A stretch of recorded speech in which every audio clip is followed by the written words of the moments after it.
Sha-na-na-na-na-na-na, sha-na-na-na-na.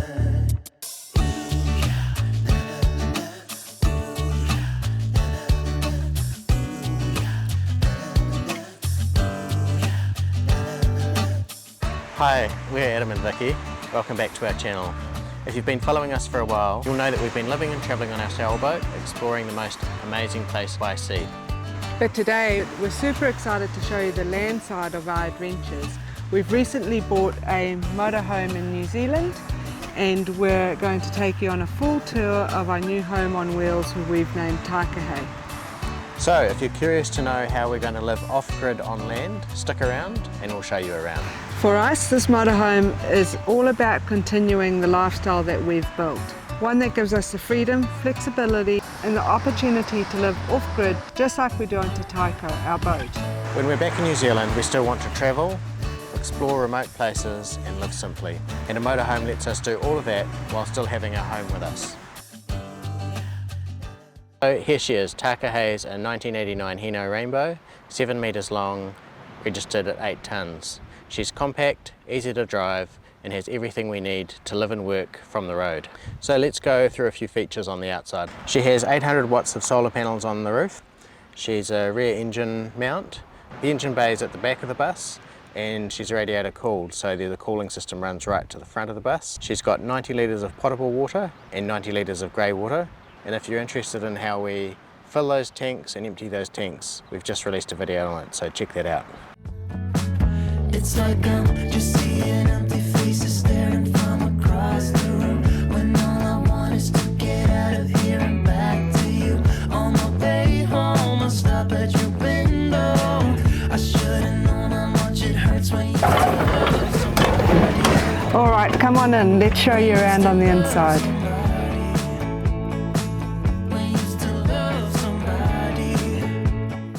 This is our living and dining area. It's where we work, eat and relax, and it's actually quite cosy and comfortable for such a small space. We've got storage tucked away above and below, and the table is a great place to work remotely when we're tucked up in a beautiful location. This is our kitchen. It's compact but it has everything we need. We have a gas cooker with oven and grill, we have a sink, and we also have a fridge with a freezer, which is great for storing food for long periods of time when we don't want to go to town often. So this is our fridge and it works slightly differently to what we have on Taikahe. So this fridge has 3 options. It can run off gas, solar power or shore power.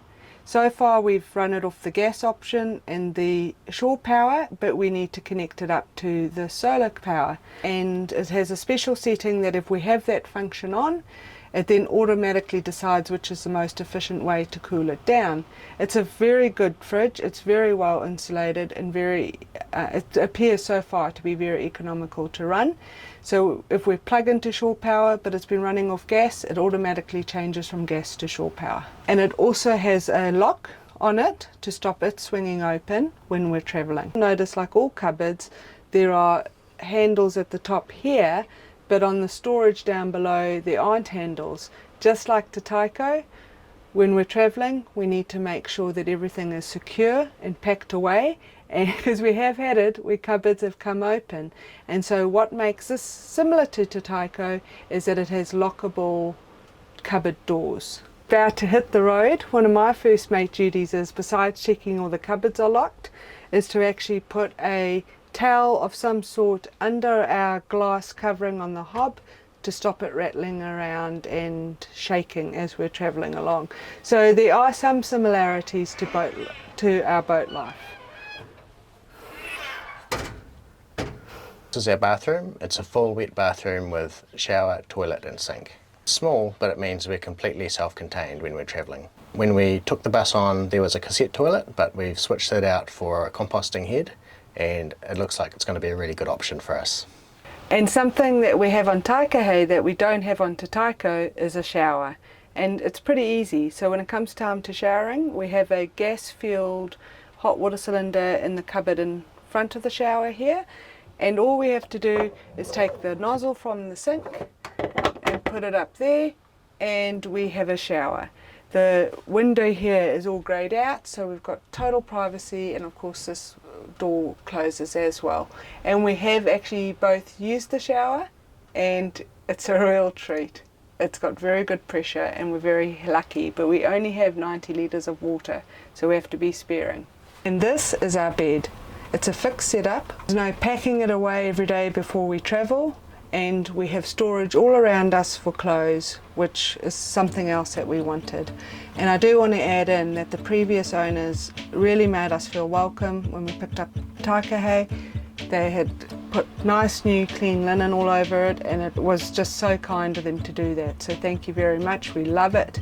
And this bed is so comfortable, so nice not to be rocking around.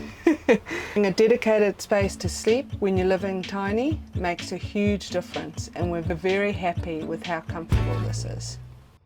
And just like Te Taiko, we're so fortunate that when we pull up into remote places, we get to see this beautiful view. How lucky is that? Right now we've got sufficient solar generation, but we probably need bigger battery capacity. We're really well set up on the boat for off-grid living, and we want to get to that stage on the bus as well. There's some upgrades to the electrical systems so that we can be off-grid working and self-sufficient for long periods. We're also planning on installing a UV water treatment system just like on the boat, so that we know our water in the tanks is disinfected before we drink it. So we're also trialling an EcoFlow unit, which is a combination of a lithium battery and an inverter. So the inverter converts DC to AC, so we can charge our laptops from the lithium battery. It's a portable unit, and it means that we haven't had to install an inverter in the bus at this stage. It also can be charged via solar panels. There's a set of solar panels, I think it's 110 watt solar panels that plug into it, or I can wire in a charging point directly to our house bank, so we can charge this EcoFlow from our house bank. It's the easiest thing to do if we have shore power is just plug it into the mains and charge it like that. So if you'd like to follow these upgrades, make sure you stay tuned to future episodes, and we'll go through each of them in due course. So a more recent and simple upgrade that we did was we laid down some new carpet in Taikahe. The old carpet needed replacing, and so what I did was I went to one of the carpet stores, asked for one of their offcuts, and I was able to get a 6 metre by 2 metre offcut for $100, and it's a brand new carpet, and it's wool, and I've traced it out and cut it, and it's laid down, and it already is starting to feel a little bit more like home.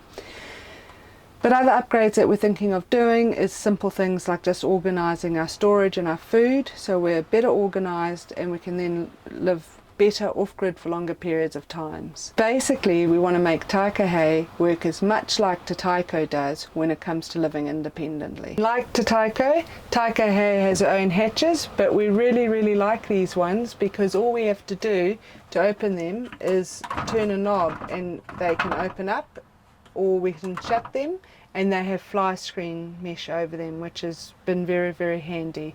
She also has come with 2 fly screens for 2 of the side windows, which has also been very nice. So yeah, we're super happy, super happy. And the other thing that we really love about Taikahe is all her window space that she has here. All the windows except the front windscreen, the back windscreen and the door can all open up, and once we open them, airflow immediately, and if we open the other side we get a very good cool breeze across, I was about to say boat, across Taikahe, across our bus. So very nice.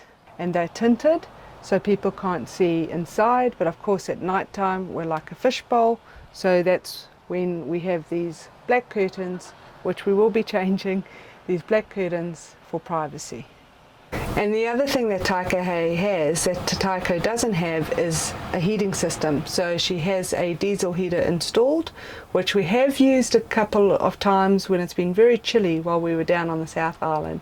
And within a few minutes, we're feeling really toasty inside. And we also have an extraction fan. How cool is that?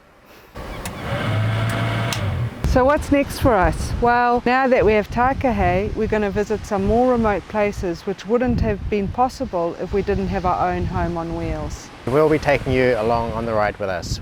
whether it's road trips, remote campsites, or how we actually live day to day on the bus. Thank you so much for joining us for this first look around our motorhome. We're so excited about sharing this next chapter with you. If you enjoyed this tour, give us a thumbs up and subscribe. We've got many more adventures to share both on land and at sea. And if you have any questions about our new motorhome, how we're going to set it up for off-grid living, or have any thoughts or suggestions, put them in the comments below and we'd love to chat with you. Thanks everyone for watching. See you next time. Bye.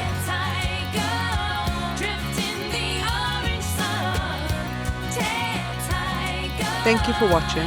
If you enjoy our videos, please consider subscribing, giving us a thumbs up and sharing with those who you think will enjoy it too. A massive thank you to our Patreons for your support. It means a lot to us.